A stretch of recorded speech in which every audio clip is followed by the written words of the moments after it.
Salam sejahtera, selamat pagi. Ulasan kita seterusnya panas, paling panas. Anda pasti tertarik dengan ulasan kali ini.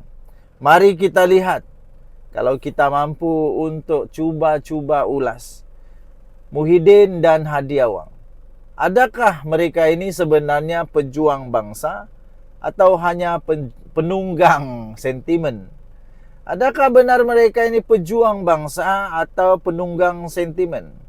Ini ulasan pedas politik Malaysia yang bebas, jujur dan berfakta pastinya. Kadang-kadang membuatkan orang sakit hati.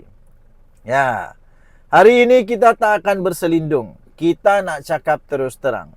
Tan Sri Muhyiddin Yassin dan Tan Sri Hadi Awang, dua nama besar, tapi juga dua tokoh yang makin kuat dipersoalkan. Soalan kita mudah, tuan-tuan dan puan-puan. Adakah mereka masih relevan? Atau hanya sedang bermain politik dendam demi kuasa? Anda boleh tinggalkan komen dulu. Tapi sebelum itu, saya ingin perkenalkan satu produk daripada Transofactor, daripada 4Life Research Malaysia Sdn Bhd. Nama produk ini adalah Transofactor daripada 4Life. Ini bukan ubat. Ini bukan herba, ini bukan suplemen biasa. Ini adalah transfer factor. Ada makcik-makcik tanya apa nama ni? Nama saintis dia memang transfer factor. Memang transfer factor. Sudah termasuk di dalam buku PDR.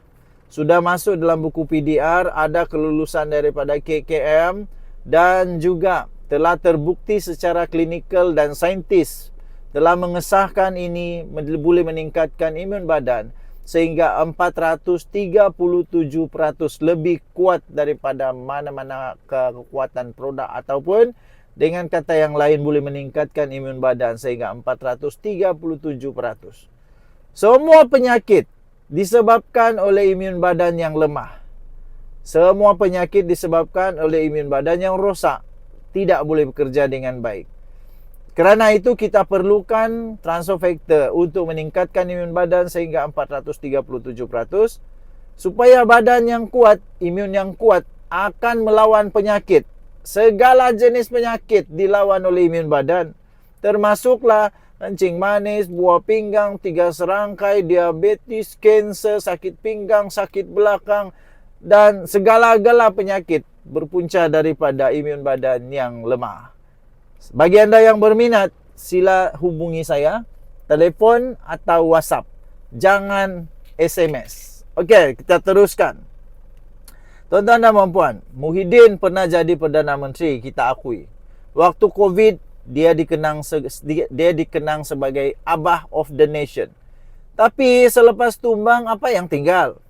Semasa memerintah, dia bising pasal integriti. Tapi selepas itu, SPRM siasat jana wibawa. Beberapa rakan kanan akhirnya kena tangkap. Sekarang dia hanya main satu lagu. Saya mangsa pendakwaan terpilih. Tapi rakyat tanya balik. Mana idea ekonomi baru dari Muhyiddin Yassin?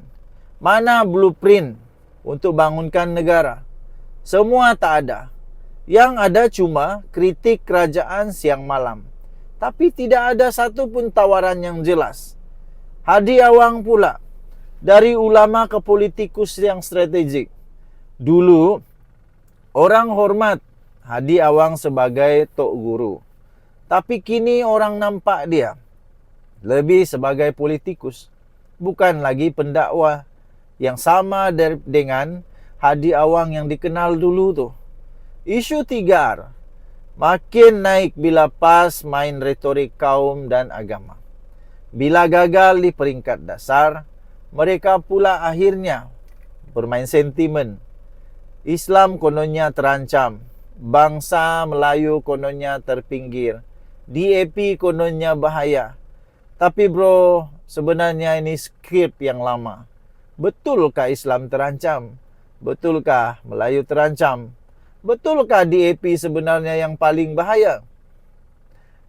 Tuan-tuan dan puan-puan, rakyat mahukan solusi. Kita mahukan penyelesaian, bukan sentimen. Kenapa masih jadi kerajaan? Kenapa masa jadi kerajaan selama 33 bulan? Tiada pun reformasi Islam sebenar yang dibawa. Kenapa pendidikan Islam tidak pun diperbaiki pada ketika itu? Kenapa tidak disentuh pelaksanaan dasar Islam yang syumul? Kenapa terus diam pada ketika itu? Tapi bila jadi pembangkang, terus jadi hero agama, terus jadi hero bangsa. Gabungan politik ini nampaknya semakin tidak terarah. Perikatan Nasional sebenarnya hendak ke mana? Tuan-tuan dan puan-puan, gabungan Perikatan Nasional kini umpama kapal dua kapten. Yang satunya Muhyiddin Yassin, yang nak tunjuk dia abah yang bersih. Satu lagi Hadi Awang. Hadi yang nak jadi khalifah moral, yang seolah-olah kononnya memegang tiket kerajaan surga. Tapi gabungan ini tak ada visi jelas. Mereka hanya bersatu dalam satu perkara, yaitu tumbangkan Anwar. Tapi rakyat tanya, lepas tumbang, apa pelan korang? Reformasi? Tiada. Ekonomi? Tiada. Malaysia Madani? Mereka ejek saja. Jadi soalnya, adakah mereka ini pembina negara atau sekadar pelobi kuasa? Rakyat semakin celik. Sentimen tak lagi laris. Bro, tuan-tuan dan puan-puan, uncle-uncle, makcik-makcik, zaman 2020 sudah berlalu. Rakyat semakin celik politik. Kalau mau main sentimen politik, jangan main sentimen agama dan kaum saja. Dan tak cukup. Mereka nak pemimpin yang ada kompetensi. Rakyat mau pemimpin yang layak, ada integriti dan wawasan. Kalau Muhyiddin Yassin dan Hadi Awang tak boleh bawa solusi, rakyat akan pilih yang lain. Sekarang zaman show me what you do. Show me what you can do. Bukan saya lebih Melayu dari kau. Bukan, tuan-tuan dan puan-puan. Okay?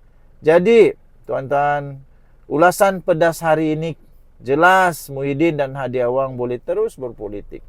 Tapi kalau mereka masih menggunakan skrip yang lama, masih ulang plot kami dizalimi, masih ulang agama ini diserang, masih ulang skrip bangsa ini dipinggirkan, rakyat pasti akan tinggalkan kamu.